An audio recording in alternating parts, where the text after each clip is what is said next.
Bonjour les amis, j'espère que vous allez bien. Je suis Pascal Trifangui et on est à Rio de Janeiro au Brésil. Vous allez trouver à la suite un témoignage de Nicolas qui est passé par ces groupes steinériens, ces groupes New Age, liés à Thierry Casasnovas, qui a été un de ses enseignants, mais aussi en règle générale, c'est qu'il y a derrière la théorie de la conspiration. Alors vous le savez, sur notre projet, on a eu quelqu'un qui a essayé d'abord de prendre le contrôle du projet. Lorsque ça n'a pas marché, de le dynamiter. Après n'être pas arrivé à le dynamiter complètement, eh bien on est rentré dans une tentative d'assassinat et ensuite dans une cabale judiciaire et médiatique avec de fausses accusations. Sauf que à vouloir en faire trop, eh bien quelquefois c'est un peu trop. Et lorsqu'on enquête sur la famille de ce monsieur en Pologne, eh bien on a des découvertes qui sont assez intéressantes et qui ne correspondent pas à ce qu'il dit. On a aussi le lieu de naissance qui est assez intéressant. Puis il y a d'autres éléments. Je passe d'ailleurs sur ce que vous allez entendre à la suite et vous allez mieux comprendre l'idéologie steinérienne. J'ai fait une première vidéo où je vous ai expliqué le contexte de l'éco-village. Ensuite, vous avez vu le contexte des accusations, c'est-à-dire l'envers du décor, c'est-à-dire ce qu'ils ont réellement fait. Ensuite, l'idéologie qu'il y a derrière et pourquoi ils sont allés chez Jabba. Ce sont tous des steinériens, c'est-à-dire que l'épouse du militaire a un frère et ce frère est steinérien et pratique la médecine anthroposophique dans le cadre de ses activités de vétérinaire. Donc on est exactement dans le fascisme écologiste naturaliste qui s'oppose au fascisme écologiste industriel, celui du transhumanisme, mais de façon assez illusoire parce qu'en réalité c'est le même groupe et on s'aperçoit que les gens passent de l'un à l'autre et vous allez voir à la suite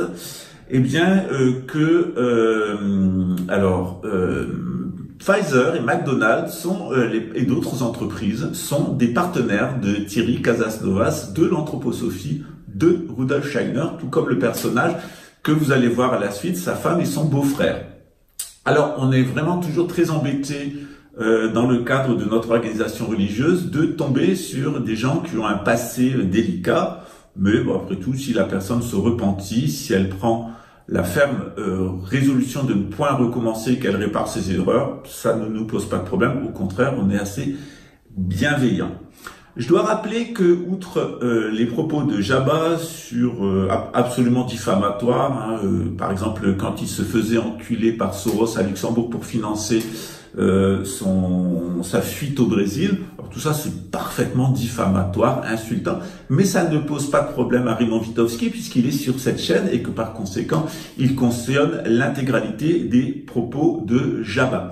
Brésil, témoignage de Raymond Witowski. Mais avant de regarder la vidéo, on va juste vous expliquer 2-3 choses. Donc, la pseudo-éco-village de Pascal Trifangui n'existe même pas. Mais il s'avère que c'est un gros fiasco où il y a 500 000 euros qui a coulé et 100 000 complètement disparus. Et les gens, ils peuvent même pas récupérer justement maintenant les sous qu'ils avaient investis dedans.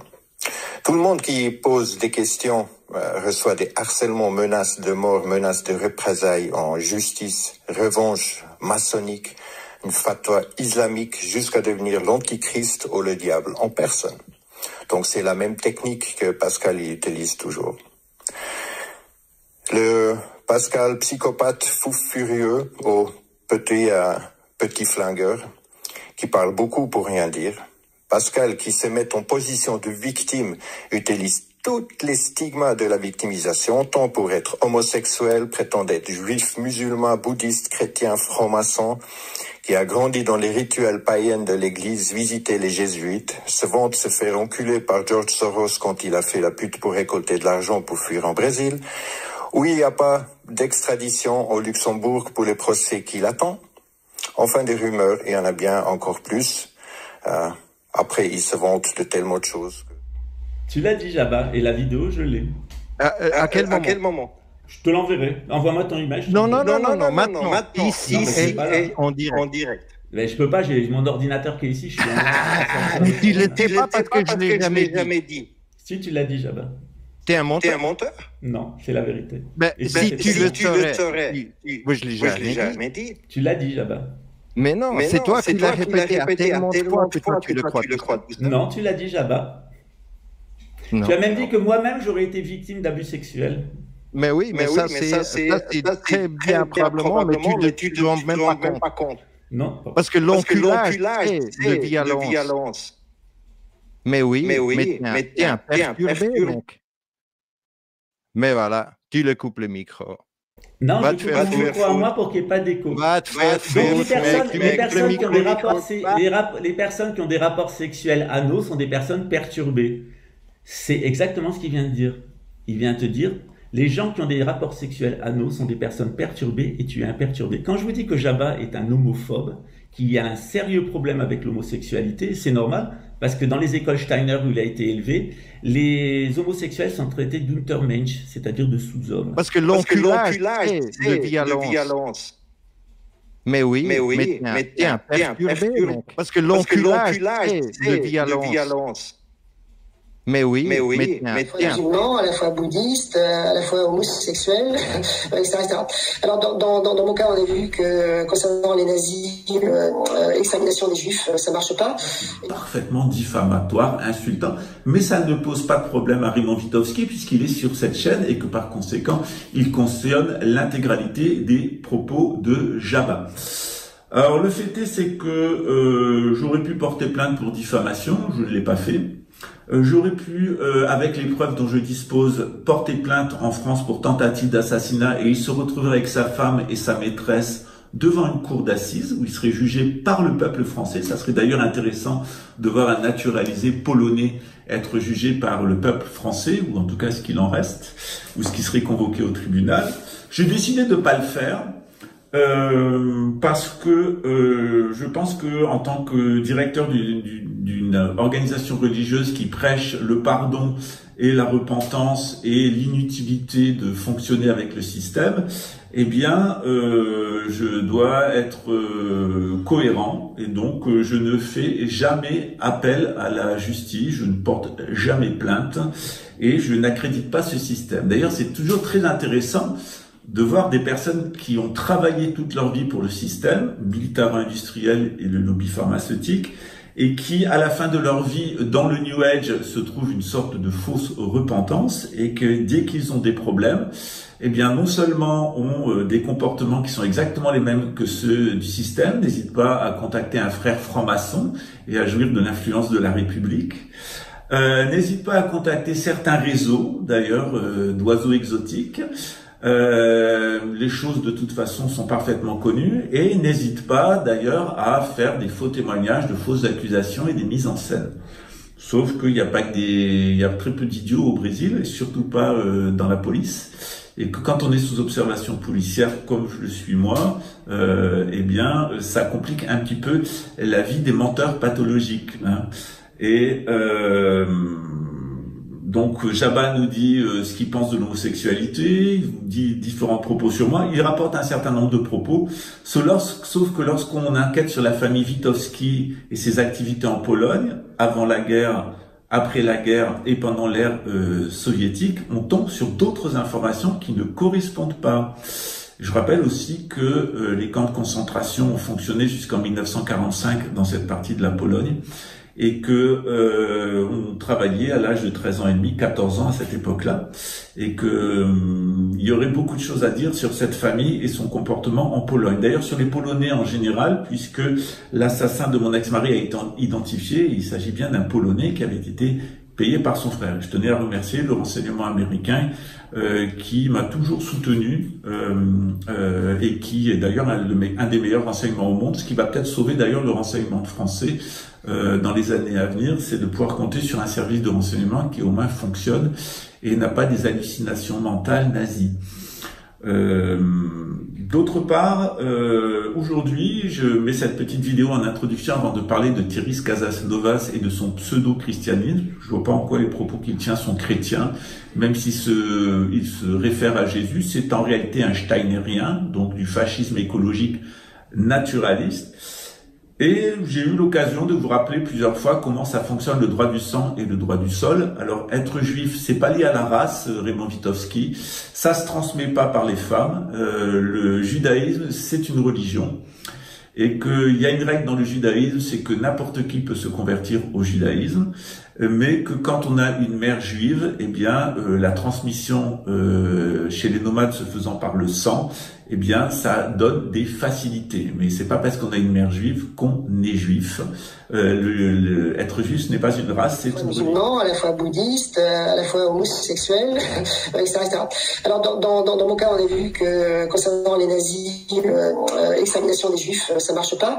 Et il se trouve que mon fils a épousé donc une juive, entre guillemets, et donc j'ai 2 petits-enfants de son côté qui sont juifs, puisque ça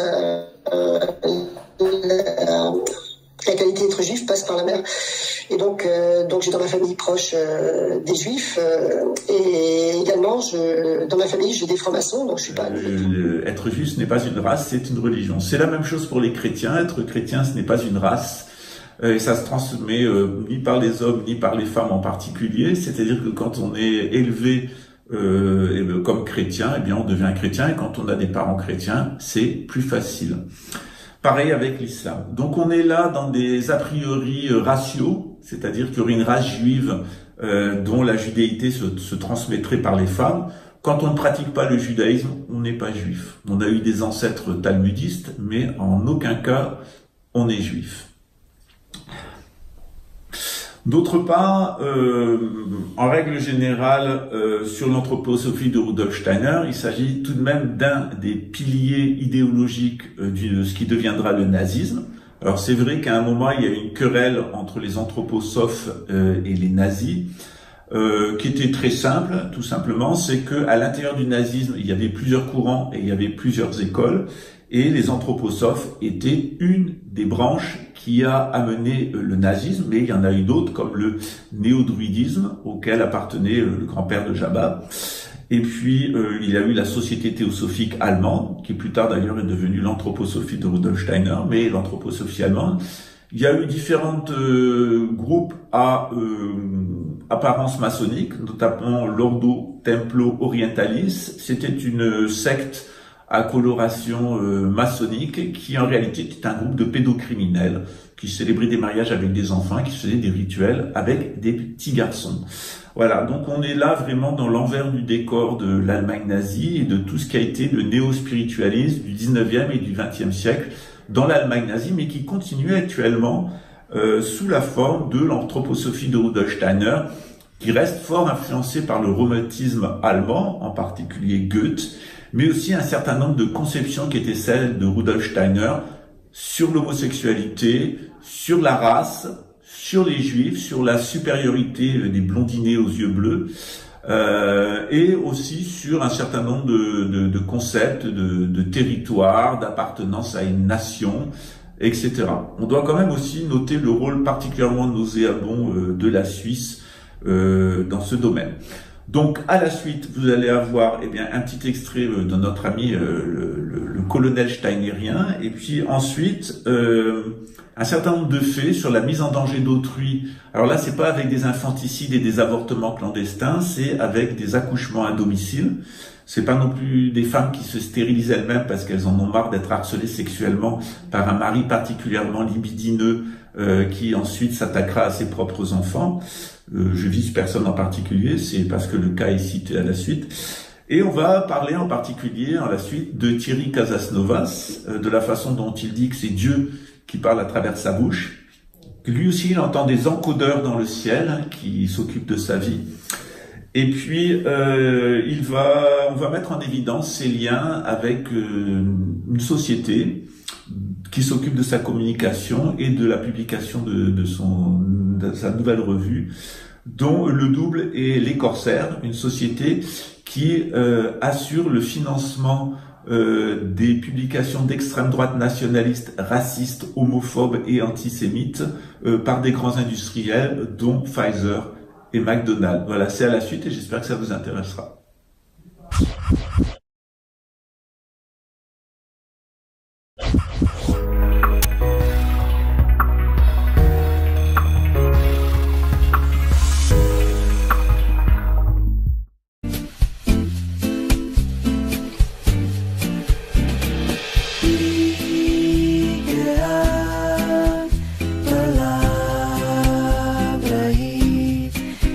vou saber o que quero fazer.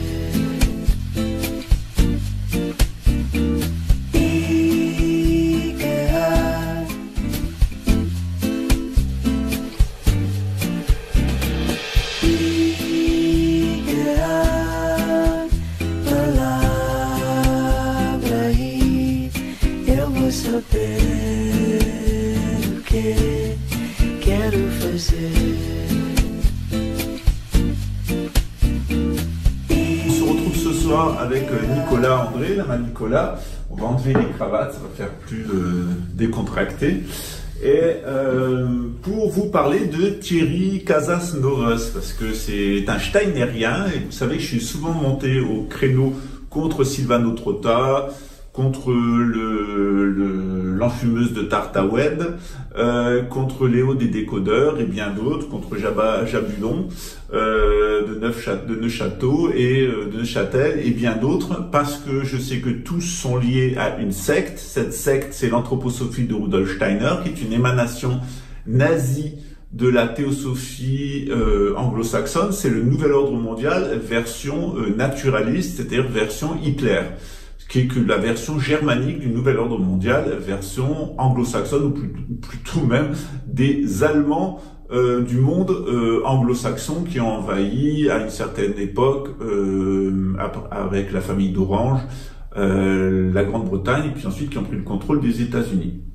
Alors pour commencer, je vais vous montrer que c'est dangereux pour vous de faire confiance à des groupes steinériens.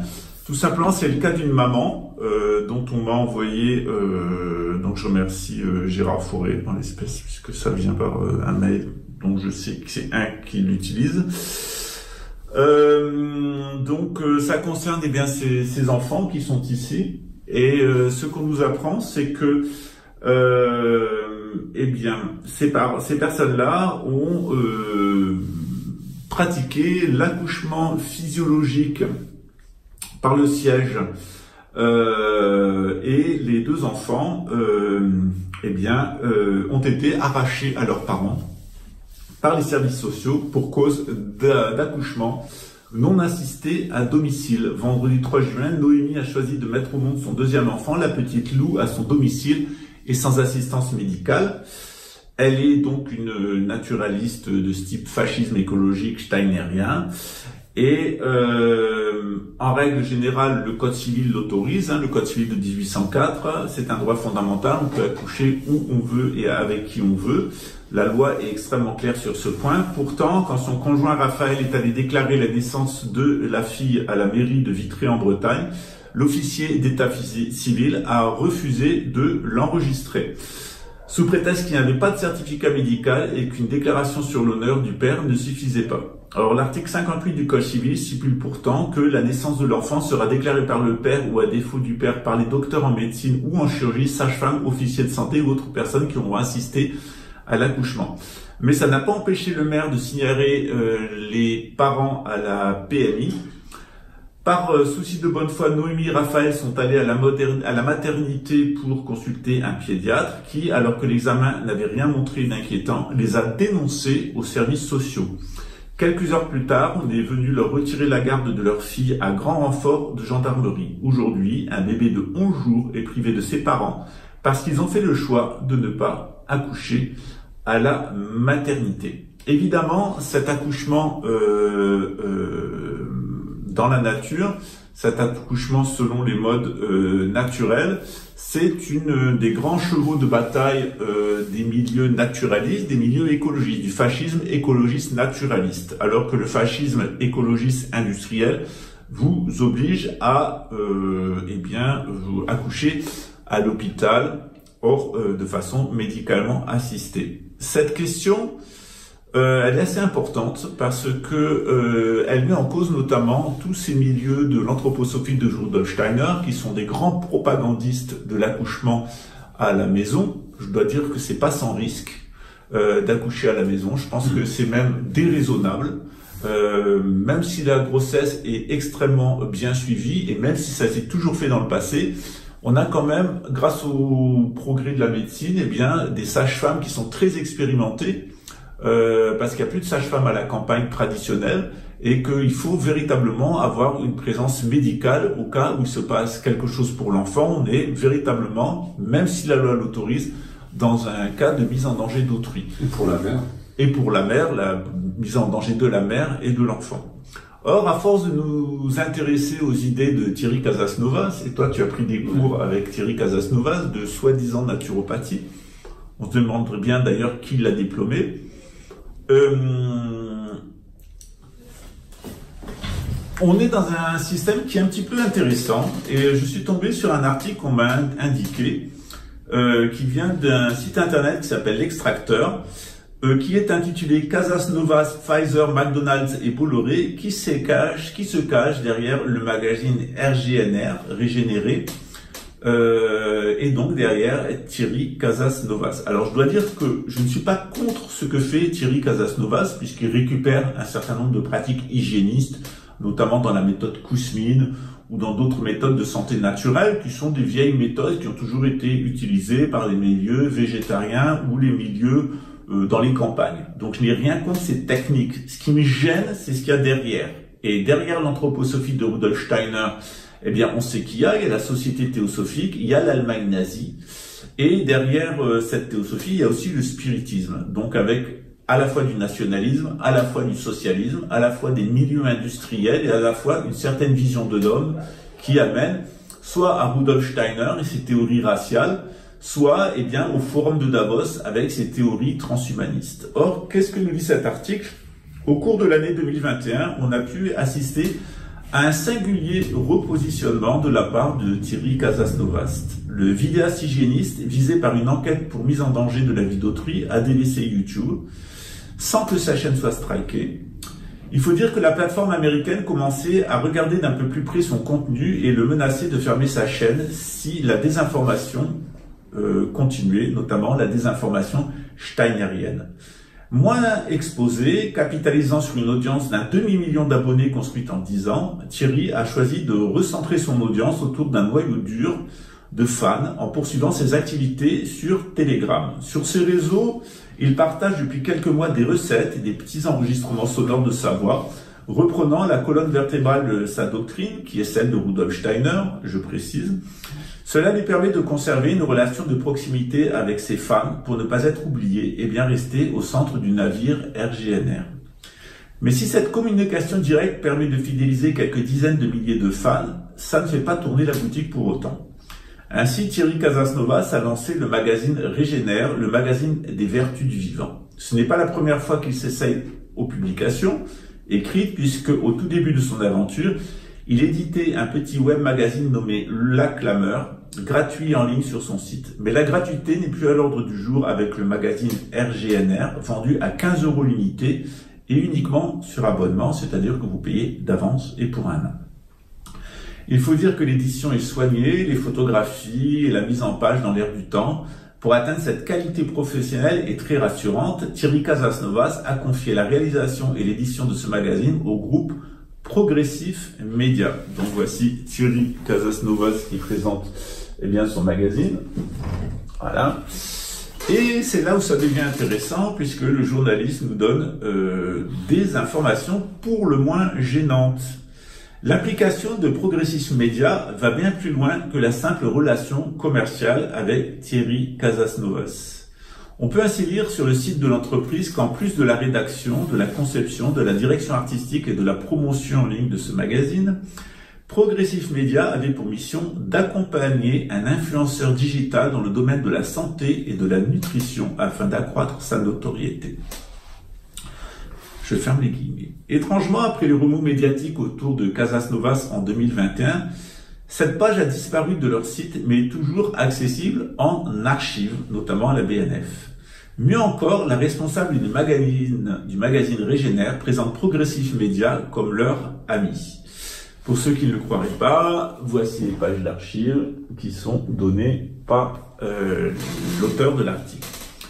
Plus étroit, les liens entre Casasnovas et Progressif Média sont aussi plus anciens. L'agence de communication a été cofondée par un certain David Bonhomme En 2018, pour la modique somme de 850 € en formule premium, ce dernier vous proposait déjà d'aller écouter une conférence de Thierry Casasnovas intitulée « Comment être un leader en bonne santé ». Donc Thierry Casasnovas, en 2018, donnait une conférence à 850 € par personne, intitulée « Comment être leader en bonne santé ». Et il était poussé en avant par l'agence de communication Progressif Média. Et il a notamment donné cette conférence lors d'un bootcamp destiné aux leaders chrétiens. Alors, par chrétien, il faut sans doute entendre steinérien. Qu'est-ce qui cloche avec Progressif Média? Selon certains internautes, un sous-domaine du serveur de Progressif Média redirigerait vers le site de Génération Identitaire, le groupuscule d'extrême droite dissous en 2021. Donc, vous l'entendez bien, un sous-domaine du serveur de Progressif Média redirige vers le site de Génération Identitaire, un groupuscule d'extrême droite dissous en 2021. D'après les informations de Street Press, l'agence Progressif Média serait aussi en lien étroit avec les corsaires, des militants numériques menant des campagnes en ligne pour soutenir les entreprises acceptant de diffuser des publicités sur les médias ou les sites d'extrême droite. Une contre-offensive assumée visant à torpiller les actions de Sleeping Giants, un collectif de veille qui lutte depuis des années contre le financement du discours de haine en interpellant publiquement les entreprises acceptant d'associer leur marque à des médias ou des émissions diffusant des opinions de l'extrême droite nationaliste. Un des fondateurs de Progressif Média, Émile Duport, fait d'ailleurs partie des corsaires. Il déclare aux journalistes de Street Press, les deux sociétés partagent la même adresse courrier, une bonne partie de leurs employés et même de nombreux projets. Donc vous entendez bien, Corsair, qui est un groupe qui obtient de la visibilité et des financements en tant qu'annonceur pour promouvoir les idées d'extrême droite, est une société qui, avec Progressif Média, qui gère la carrière numérique et la communication de Thierry Casanova, partagent la même adresse courrier, une bonne partie de leurs employés et même de nombreux projets. Alors on ne pourra pas dire que derrière Thierry Casasnovas, il n'y a pas un groupe d'extrême droite nationaliste pro-nazi qui diffuse des idées de haine et qui est directement lié aux idées de l'anthroposophie de Rudolf Steiner. Les corsaires ont pour mission de mener une guerre numérique afin de pousser les entreprises épinglées par Sleeping Giants à continuer d'accepter de collaborer avec les diffuseurs de haine. C'est-à-dire que vous avez une association qui s'appelle Sleeping Giants, qui est plutôt de gauche, qui met en lumière, lorsque des grandes entreprises financent des groupuscules ou des médias d'extrême droite, eh bien, ces gens-là sont attaqués directement par les corsaires, et qui contactent ces entreprises pour leur demander de continuer à collaborer avec les médias porteurs de discours de haine.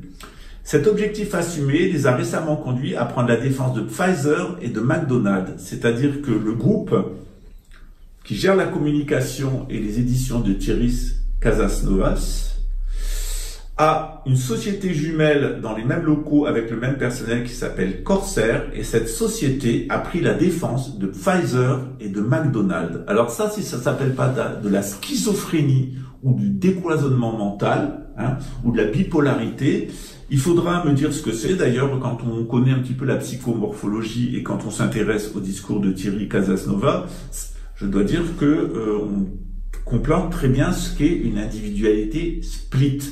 C'est-à-dire une individualité qu'on rencontre souvent chez les steinériens. Je dois rajouter encore une chose, c'est que la théosophie qui est la maison mère de l'anthroposophie de Rudolf Steiner, avait une autre succursale qui était l'Ordo Templis Orientalis, qui a été fermée pour ses pratiques pédocriminelles. On l'aura compris ici, dit l'article, l'idée de s'assurer que les médias d'extrême droite pourront continuer à se financer grâce à la publicité, notamment des vendeurs de vaccins ou de malbouffe. En aucun cas, il n'est question de défendre des petites PME locales ou des projets alternatifs cherchant à changer le monde. Cocasse quand on connaît les positions de RGNR et de Thierry Casasnovas sur Big Pharma et la malbouffe, de voir son entourage soutenir ces géants de l'industrie pharmaceutique et de la restauration rapide. Ça représente bien sa façon de donner des enseignements. C'est pour ça que j'ai quitté les enseignements. Bon, j'en parlerai après, mais... Je finis juste l'article. Quelque chose de visiblement plus profond que ces discours de façade sont donc rapprocher Thierry Casasnovas, Progressif Média et les Corsaires. Leur plus petit dénominateur commun est peut-être plus religieux que politique. Et évidemment, c'est l'anthroposophie de Rudolf Steiner. L'agence de communication assume pleinement sa mission religieuse, partenaire des leaders chrétiens et à l'initiative du week-end pour les talents qui codent pour Dieu. Ce qui n'est pas sans rappeler les propos de Thierry Casasnovas qui affirmait que Dieu parlait par sa bouche pendant l'enregistrement de ces vidéos. Or, j'ai pu vous démontrer que derrière l'anthroposophie de Rudolf Steiner se cachaient trois entités. Une entité à proprement démoniaque qu'ils appellent Harriman, bien entendu, ce qui est visé, c'est Harry d'Angleterre et puis leurs concurrents, les écologistes fascistes industriels.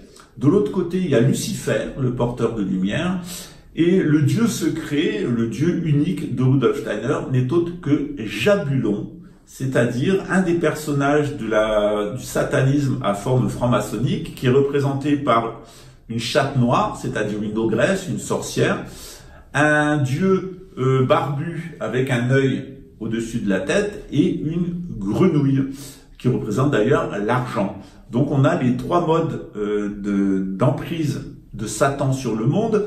Donc Harriman, la chatte noire, l'avorteuse, d'où à contrario la nécessité de faire des accouchements le plus naturel possible, car dit Rudolf Steiner, ça permet à des entités de la nature de rentrer en contact avec les êtres humains et de pouvoir orienter leur conscience. Et d'autre part, de l'autre côté, la grenouille et l'argent, entre les deux étant le dieu du satanisme à forme maçonnique, Jabulon, ou Jabba Babylone, si vous préférez. Et on est encore là dans le milieu steinérien.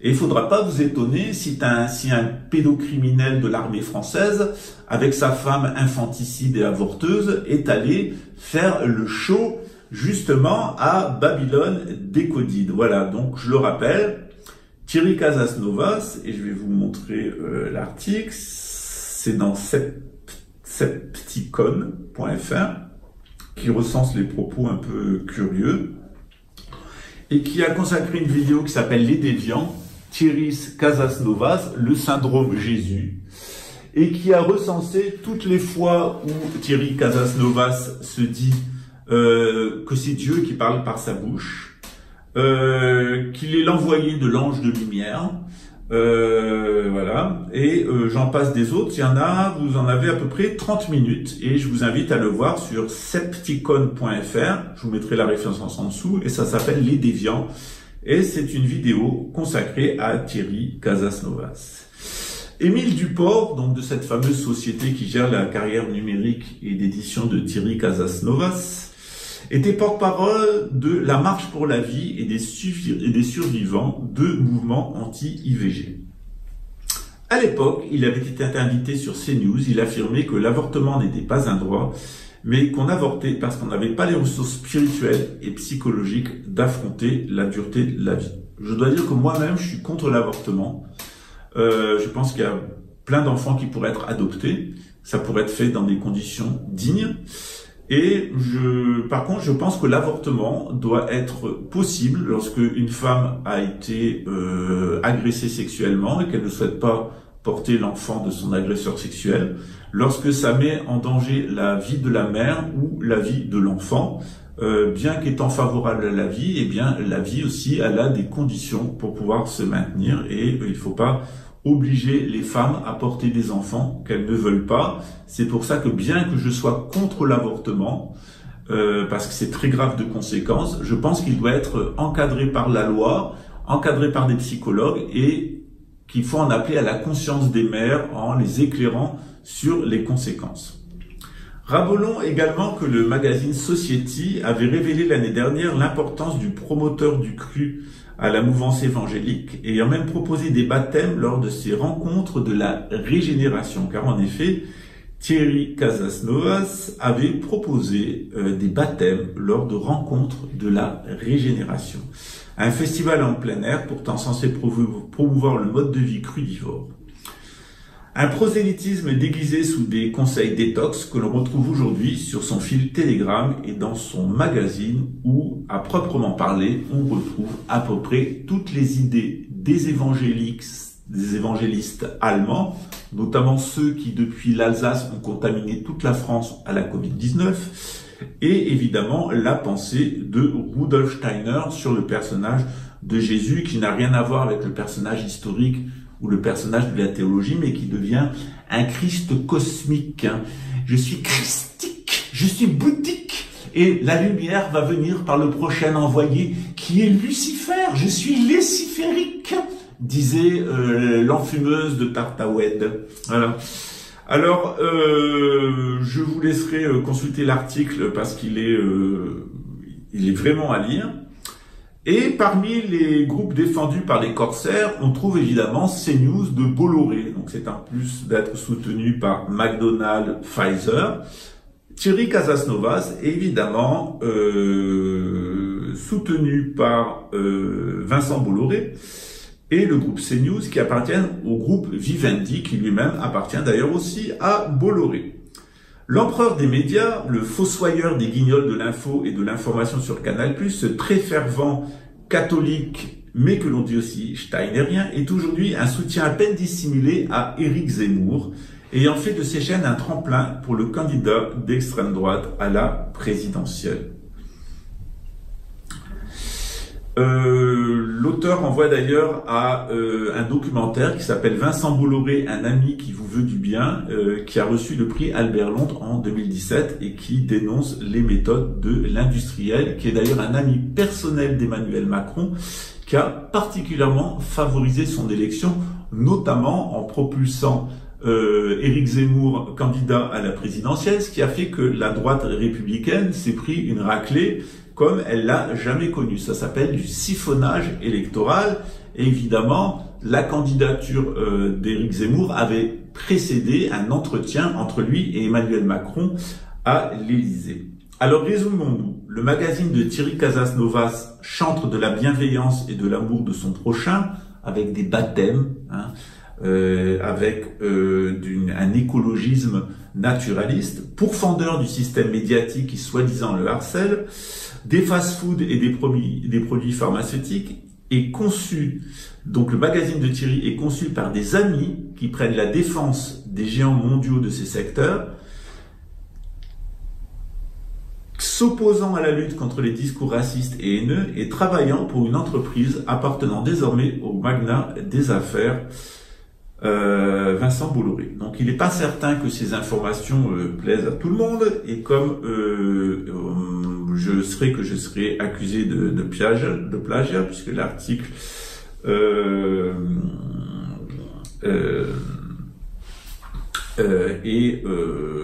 on m'accusera une fois de plus d'avoir plagié un article, mais c'est mon droit de reprendre un article de presse.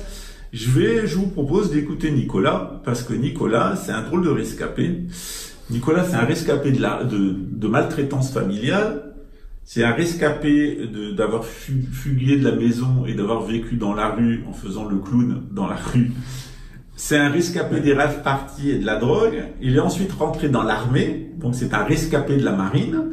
Et au final, eh bien, avoir traversé toutes ces épreuves, il était très intéressant pour notre projet, parce que comme ayant connu la rue, la drogue, l'armée, et s'étant sorti de l'armée, de la rue et de la drogue, sachant qu'il y a beaucoup de militaires français qui sont drogués, on en reviendra une autre fois, hein, c'est maintenant un fait qui est parfaitement établi, qui fait d'ailleurs l'objet de plusieurs articles de presse dans les médias mainstream, c'est que les militaires français sont drogués. Ils sont drogués aux antidouleurs et ils sont drogués aux anabolisants.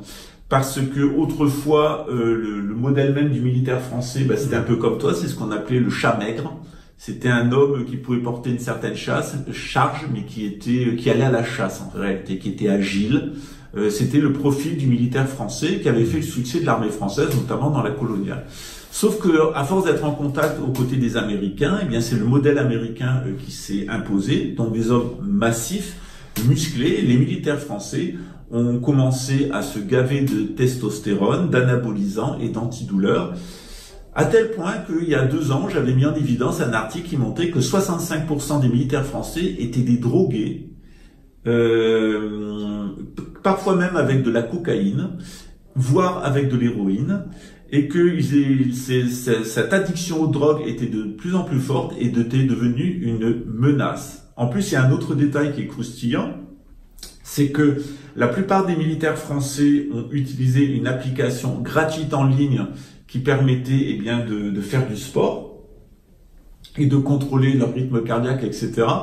Or, cette application, elle était fournie par Apple et par Android sur leur plateforme, et le propriétaire n'était autre qu'une société israélienne qui était une filiale d'une société du Pentagone, ce qui leur a permis ainsi de ficher et de contrôler les activités physiques de l'intégralité des militaires français qui utilisaient l'application, dont principalement, pratiquement l'intégralité des gens du renseignement français, ce qui permettait en plus de les localiser à l'étranger. Bravo, la DGSE, il était grand temps qu'elle fusionne avec, et la DGSI avec la NSA et avec les grandes oreilles d'échelon, parce que bien ils n'avaient plus rien à vendre puisqu'ils s'étaient déjà bien vendus. Voilà. Alors tu vas nous parler maintenant non pas de la rue, non pas de la drogue, non pas de l'armée, mais on en reviendra une autre fois, mais de Thierry Casasnovas. Alors j'ai annoncé aussi une vidéo de Witkowski que j'avais fait à Witkowski à Paraty, où il nous explique les ondes scalaires, où il nous explique les tours Gwen,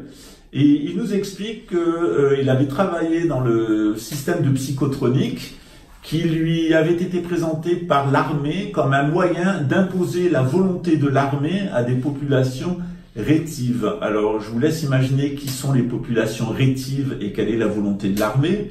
Alors, jusqu'à présent, c'était la volonté de l'armée en dehors de France. Maintenant, c'est la volonté de l'armée en France, puisqu'Emmanuel Macron, le lundi matin, va au Conseil interarmé avec l'OTAN et il prend ses directives en matière de suivi de la crise sanitaire. À toi pour Thierry Casasnovas, excuse-moi. Ouais. Alors Thierry, pourquoi j'ai été prendre les enseignements de l'hygiénisme de Thierry, hein, ça se fait à distance, j'étais pas forcément à un stage en présentiel. C'est que c'était à peu près en 2010, j'ai fait le choix de faire une ascension très forte dans le chemin de l'hindouisme. Et dans mes recherches liées à mes addictions passées, je voulais comprendre les mécanismes physiologiques. Et j'ai trouvé que ces explications sur YouTube, sur Internet, étaient très claires, hein, avec les vidéos conseils qui donnaient sur comment faire des jus et se nettoyer, se purifier son corps avec ces jus. Moi, je l'ai regardé et ça m'a rappelé beaucoup les cours que j'avais eus avec le docteur Kousmine. Ouais. Dr Kousmine. Et je me suis inscrit à un cours de Thierry où j'ai reçu une 20aine de vidéos, donc presque 30 heures de cours. Et j'ai commencé à étudier tout seul chez moi. Et puis à continuer mon ascèse avec les jus et changer mes rythmes alimentaires. Donc là où j'ai commencé à avoir la puce à l'oreille de ce que Thierry apportait en information, c'est dans ses cours qui commençait à parler de la médecine ayurvédique. Dans ses propos sur la médecine ayurvédique ou la médecine chinoise, quand on parlait de présence liée à l'énergétique, liée à la présence traditionnelle du côté extrême oriental, il était très dérangé et il avait des propos très, très fermés. Alors c'était toujours respectueux, mais c'était des blagues d'un certain humour noir qui décrédibilisait en fait toute la tradition ayurvédique. Et là, je me suis dit, tiens, je vais prendre un certain recul avec ces enseignements. Il faut savoir que Nicolas comme moi, on a fini par, enfin moi j'ai commencé par ça, mais par connaître les enseignements de Deepak Chopra, qui lui est un grand spécialiste américain d'origine indienne de la médecine ayurvédique. Alors, c'est toujours mieux de pratiquer la médecine ayurvédique telle qu'elle est faite en Inde, mais d'avoir un occidental qui a pratiqué la médecine ayurvédique en Inde et puis qui la rend compréhensible à des occidentaux qui n'ont pas de culture indienne, c'est pas mal non plus. Ouais. On peut utiliser ça et puis ensuite aller vers la tradition indienne. Toutes les gens, si vous avez connu le spiritisme, la théosophie ou même l'anthroposophie de Rudolf Steiner, c'est pas pour autant que vous êtes condamné. Il y a quand même des choses que vous avez apprises qui sont intéressantes. Mais à ce moment-là, il vaut mieux aller véritablement à l'ésotérisme occidental, avec l'abbé Henri Stéphane, par exemple, il vaut mieux, ou René Guénon, il vaut mieux aller directement à la tradition ayurvédique dans l'Inde. Mais ça peut être une expérience que vous faites à un moment, mais qu'il va falloir dépasser. Le danger, c'est d'être trompé par ces gens-là, parce qu'il y a quand même du juste dedans. Hein. C'est comme quand on vous donne un poison dans un verre d'eau, vous n'allez pas boire un poison. Par contre, si on vous met le poison dans un verre d'eau, eh bien, vous allez boire le verre d'eau sans savoir quel poison. Et c'est généralement ce que fait Satan. Satan, ce qu'il dit, c'est jamais faux à 100%. C'est souvent vrai à 99% et faux à 1%, ce qui vous permet de vous avoir, parce qu'on n'empoisonne pas quelqu'un. Donc, même si vous êtes passé par ces groupes-là, bien, c'est pas grave, faites-en le deuil. C'est une expérience que vous avez faite à un moment de votre existence, et après, vous pouvez tout à fait reprendre votre chemin vers une tradition spirituelle. Ouais.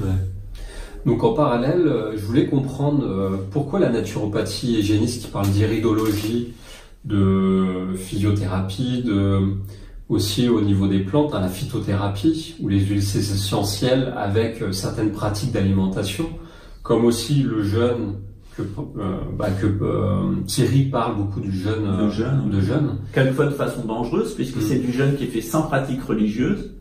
Et c'est du jeûne qui est fait souvent sur des enfants, voire des nourrissons. Or, Jésus, il y a deux enseignements, puisqu'il est chrétien, de Jésus, qui sont importants par rapport au jeûne. C'est que on demande à Jésus s'il faut jeûner. Jésus dit que votre modération de tous les jours soit votre jeûne. C'est-à-dire qu'on n'a pas besoin de jeûner quand on est modéré. Le jeûne, ça sert à compenser des excès. C'est proscrit pour les yogis, d'ailleurs, le jeûne. Et d'autre part, Jésus nous donne l'expérience d'un homme qui avait un démon chez lui, et puis il a nettoyé sa maison, donc il a jeûné, il a fait sortir le démon, et puis le démon est sorti, puis il est allé chercher 6 autres démons, ils sont revenus à 7 et ils ont mis un bordel dans la maison qui n'était pas possible, et la situation de l'homme était pire. Et c'est très certainement ce qui arrive lorsque vous faites du jeûne déspiritualisé, encore pire dans un cadre steinérien, c'est que vous allez vous sentir mieux au moment du jeûne, et puis après, vous allez subir des attaques démoniaques qui sont encore plus fortes. Et je peux en témoigner, c'est ce qui m'est arrivé. C'est ce qui m'est arrivé parce que j'ai reçu ces enseignements que j'ai mis en pratique. Donc j'ai fait des jeûnes très poussés jusqu'en 2013-2014, où entre-temps j'ai eu d'autres, dans mes pratiques de yogi, d'autres enseignements qui me sont arrivés à distance. Et là, ça parlait de nourriture pranique, de faire un processus pour vivre de prana. Qu'est-ce que c'est le prana? C'est, dans le yoga, on en parle, c'est l'énergie la force forme qui nous environne, qui nous traverse tous, et que des pratiques mystiques nous emmènent à y vivre sans forcément manger physiquement. Quer mentir pra mentiroso, me fazer de bobo, esse aqui não vai não. Seu beijo até que é gostoso, eu piro no seu corpo, mas dividir não curto não. Eu nasci, ontem faz meu chá de fralda aí. Chego no banco da frente, beijinho no rosto pra se despedir. Tá de brincadeira comigo, esse carro nunca foi de aplicativo. Mas você pensa que me engana, pensa que me ilude. Hilux prata nunca foi Uber. Você pensa que me engana, pensa que me ilude. Hilux prata nunca foi Uber.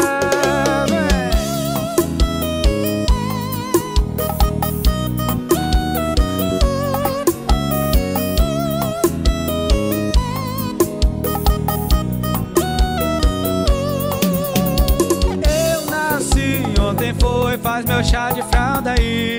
Chego no banco da frente, beijinho no rosto pra se despedir. Tá de brincadeira comigo, esse carro nunca foi de aplicativo.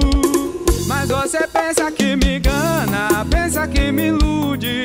Hilux prata nunca foi Uber. Você pensa que me engana, pensa que me ilude. Hilux prata nunca foi Uber. Você pensa que me engana, pensa que me ilude. Hilux prata nunca foi Uber. Você pensa que me engana, pensa que me ilude.